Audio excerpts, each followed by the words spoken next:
Police সম্পূর্ণ বেআইনিভাবে কাজ করছে।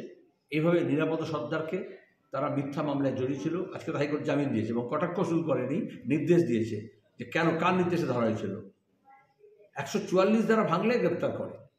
সেখানে তো পুলিশ লাঠি দিয়ে, কাঁদানে গ্যাস দিয়ে আমাদের তোমারকে আনারুল হক ইসলামকে মেরে ফেললো।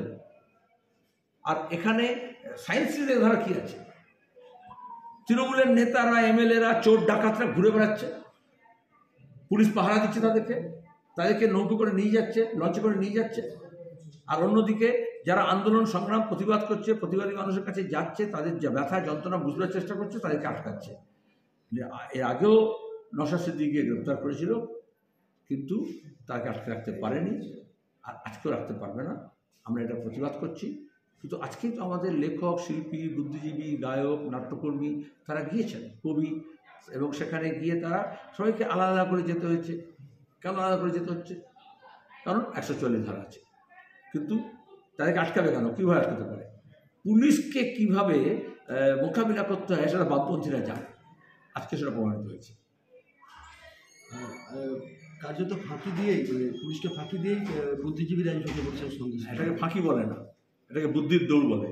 এটা প্রমাণিত যে যতটা তৃণমূল সরকারের, তৃণমূল দলের এবং এই সমস্ত পুলিশদের যা বুদ্ধি আছে, তার থেকে বামপন্থী যুবকর্মী, সংস্কৃতি কর্মীদের অনেক বেশি বুদ্ধি আছে। নিরাপদ সরকার বলছেন যে বিধানসভায় তিনি বারবার আওয়াজ তুলেছেন সন্ত্রাসকারী নিয়ে, তার মাইক বন্ধ করে দেওয়া হতো।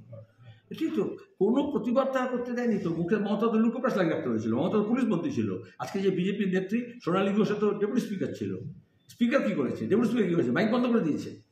নারী নির্যাতনের যখন কথা বলা হয়েছে, আর এখনও সন্দেশখালী যখন মহিলারা প্রতিবাদ করলেন, এগিয়ে এলেন, অন্যায়ের বিরুদ্ধে লড়ছেন, সংগ্রাম করছেন, তখন আগে সেই সংগ্রামী নেতা নিরাপদ সর্দারকে জেলে পুরে দিল মিথ্যা মামলায়।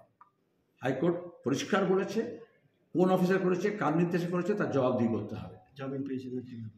আমি সে স্বাগত জানাচ্ছি, কিন্তু আমি তো আগে প্রেস কনফারেন্স করে বলেছিলাম এই মিথ্যা মামলা টিকবে না এবং মুক্ত হবে। আর 29 তারিখে তার সঙ্গে নিয়ে আমরা সন্দেশখালী যাব। প্রত্যেকে জানছো তুই জানি না, তোর গল্প প্রচারও করো কেন? এখন কোনো আলোচনাই হলো।